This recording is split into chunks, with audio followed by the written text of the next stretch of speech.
Hello and welcome, beautiful humans. I am Andrea Dawn of After Dawn Yoga, and I'm going to present some yoga philosophy today. Today we're going to talk about the kleshas. And the kleshas are known as afflictions or obstacles or reasons why we suffer. And so just take a moment so that you can really receive this offering, to find a space to sit. You might even take a mudra, and the mudra I would suggest is Tattva mudra. In this mudra, you can connect your thumb to the base of your ring finger. This is the seal of truth.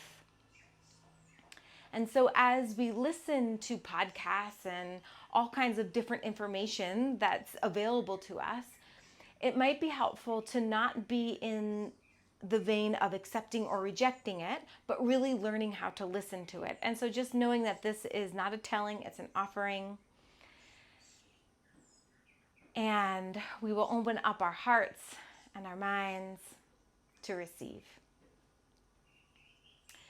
So back to the kleshas. There are 5 kleshas.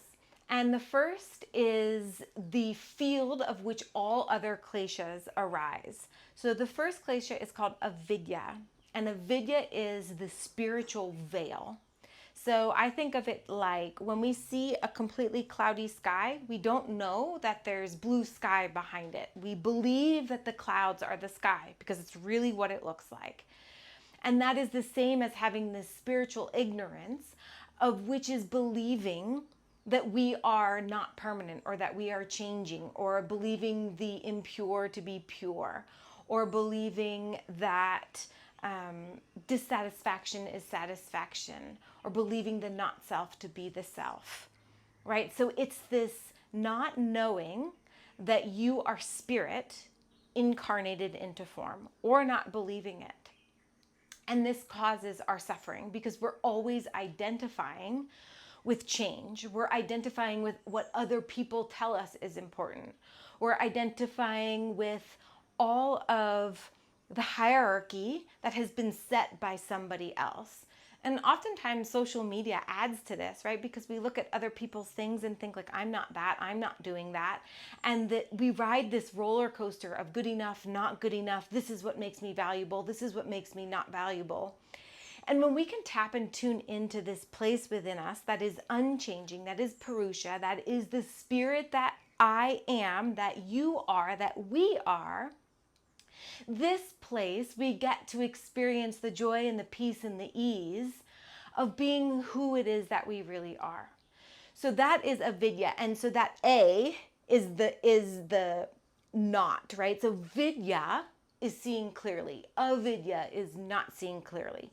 And when we don't see clearly, it makes this whole field of which all of these other things can arise and cause our suffering. And so today we're going to talk about Asmita. And Asmita is also known as ego-ism. And so while the ego gets a really bad rap, we need it. We need a healthy ego to survive in this world. We need to understand what our duties are and perform those duties as best as we can. However, when we get lost in that egoism, or we forget that we are spirit, that's what causes our suffering. And so I like to write each week. I like to listen to what all the different resources I have to say, and then really sit down and integrate and think about how the philosophy resonates for me and my current understanding and interpretation. I encourage you to do the same. It really helps us have a living yoga practice. So instead of the philosophy being separate from us, something we read, something we hear, something we're told, we actually get to live the philosophy. The kleshas are like roadblocks on our life journey that obstruct us from the wide open expanse of an infinite road trip. Avidya is the first of the kleshas that emanates as our spiritual identity crisis. Avidya is not knowing or not believing that we are everlasting spirit incarnated into physical bodies. Avidya is believing the clouds are the sky. One of those particular clouds is called Asmita, often defined as egoism. Your ego is your sense of I amness. When we don't know who we are, it becomes commonplace for us to believe we are everything we are not. So while it is necessary for me to survive, I need to care for myself and my vehicle, it is quite unnecessary for me to ride the roller coaster of good enough or not good enough, based on society's made-up hierarchy of value. How often is the first question we ask or are asked upon meeting a human, "What do you do?"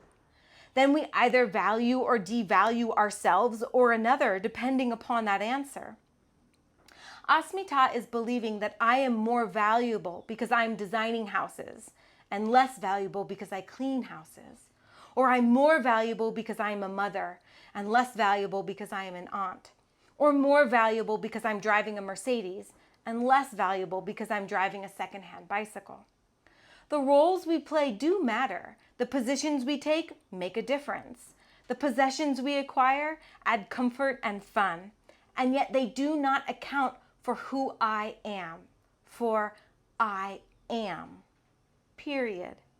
With or without the job or the relationship or the bank account, I am and always will be a ray of the same sun that you are a ray of. And it is impossible for one ray to be more a part of the sun than another. We do, however, have a choice in the way in which we shine. When I remove all of the comparisons and hierarchies and patriarchies, and I remove all of the isms and the poisons and the shouldums, my radiance is palpable. The veil lifts and I can see me as you and you as me. And the divine dispels all notion of me, my, and mine, which makes space for us, ours, and source. So when we're caught in that ignorance, when we're caught in all of those clouds, we forget to connect with the source, with our source. We are made of that source. That is what we are. And so we get to infuse that into all of our doing, which makes the doing enjoyable. It makes being a human a really alive experience when we release all of the shades and perspectives that we place on top of everything we do and say and be all day long. When we can remove that and simply allow ourselves to be that ray, we get to experience an ease and peace that will attract abundance that we do desire, but we're actually blocking ourselves from. So I encourage you to sit with this, to breathe with this, and to come up with a definition or define what is Asmita or ego-ism for you. Oftentimes it's what we attach that I am to, right? So if I am my job, or I am my sex, or I am my skin color,